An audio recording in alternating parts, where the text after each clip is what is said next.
السلام عليكم ورحمة الله وبركاته. أنا قلت دردش معاكم، يعني آخد من وقتكم دقيقتين. من أسوأ ومن أخطر ما أنجبت العالم كله عامة، مش الوطن العربي بس، هي منصة التيك توك. منصة التيك توك من أسوأ البرامج على مستوى العالم.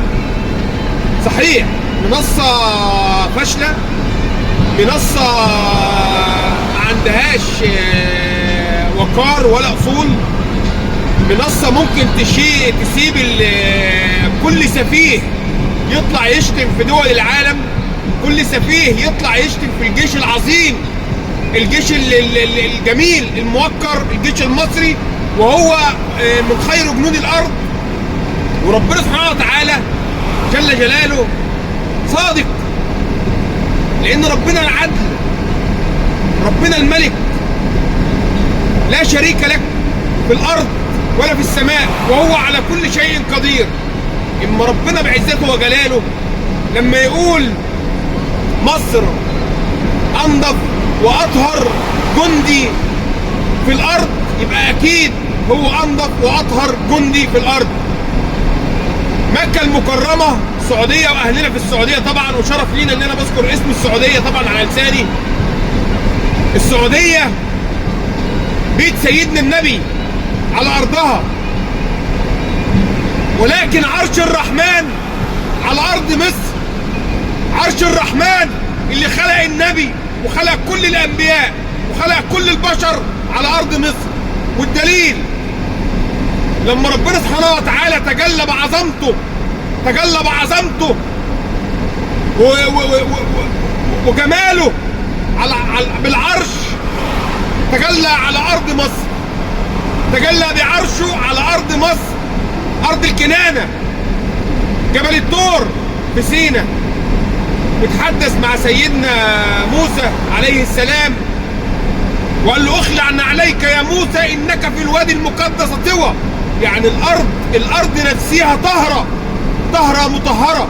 مش ممكن يكون مصر، مش ممكن مصر في يوم من الأيام تفتقر ولا أهلها يجوعوا مهما حصل ومهما كان الأمر ومهما كلفت الأمر. تحياتي لكل جندي مصري، تحياتي لكل مواطن مصري، تحياتي لكل شعب مصر، شعب الكنانة، شعب الرحمة، شعب الرجولة، شعب الكرامة. عيب أي حد كلب ابن كلب يطلع يشتم على جيش مصر. انت حقير، انت زبالة المجتمع. انت مين انت عشان تشتم على اطهر جيش في الارض، اطهر جيوش العالم هو الجيش المصري؟ اتقوا الله، حرام عليكم، عيب.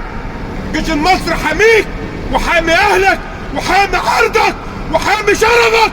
يا كلب يا قليل الادب انت وهو. جيش مصر خط احمر، جيش مصر خط احمر لكل العالم. اللي بيقول لكم مصر التاسع والعاشر، الكلام ده لا صحيح، الكلام ده غير صحيح. مصر الاول عالميا، وده اللي كان في احصائيه من دول العالم اللي مصر التاسع ولا العاشر ولا ال11، ولكن الاحصائيه جايه من عند الله. الاحصائيه جايه من عند الله من الاف السنين، اللي مصر اقوى جيوش الارض واقوى جندي على الارض. تحياتي لمصر. انا انفعلت لان التيك توك بيسمح للنصات زباله، منصات حسالة تطلع تشتم على خير جنود الارض. ليه؟ انتوا مين؟ انتوا مين تطلعوا تشتموا في اهلنا وتشتموا في ولادنا نايمين على الحدود وساترينكم وساترين اولادكم وساترين ابنائكم وساترين ارضكم؟ اتقوا الله. اللي بيحصل ده مهزله وعيب، عيب. وانا من هنا بناشد النائب العام المحترم لكل شاب وكل ولد يشتم على جيش مصر، النائب العام شكوى للانتربول، يجيب الكلاب يتحاكموا هنا قدام الشعب المصري ويعرف ان ارض مصر انظف واطهر من ان اي حد ينطق ويقول مصر بس من غير تعظيم سلام. اما نقول مصر كله يقف تعظيم سلام والكبرياء لله ثم لله ثم أرض مصر الكنانة وهي أرض الله.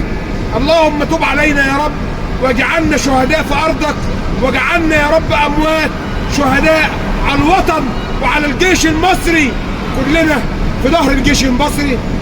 وكلمة أخيرة أقولها، اللي بيقولوا احنا بنبيع أرضنا للسعودية والإمارات وقطر، الدول دي عرب بلادنا اخواتنا برضاهم او غصب عنهم، هم اهلنا واخواتنا. اللي عايز يجي يشتري في ارض في مصر على راسنا من فوق، واحنا نروح نشتري عندهم على راسهم من فوق. كلنا عرب، كلنا واحد. بطلوا انانيه، اتقوا الله. الناس اللي بيتهموا مصر وجيش مصر، جيش مصر يا بيه خلى العالم كله يعمل لك حساب. جيش مصر يا بيه خلى لا مؤاخذة العالم كله ما يعرفش امكانياتك وخايف. استودعكم عند الله والى اللقاء، وانا اسف على انفعالي. واخر كلمه هقولها، تحياتي لمصر. وعايز اطلب من النائب العام شكوى خاصه من مواطن مصري ليه الحق في ارض مصر. يا سياده النائب العام، يا سياده رئيس الدوله، لو سمحتم احنا مش عايزين منصه التيك توك في مصر. اولادنا هيبوظوا. المنصه دي خربت بيوتنا وخربت ابنائنا وخربت اولادنا. اقفلوا المنصه، مش عايزين المنصه. برنامج التيك توك يتشال فورا ان شاء الله، السنه دي يكون متشال من عندنا. والسلام عليكم ورحمه الله وبركاته والى اللقاء.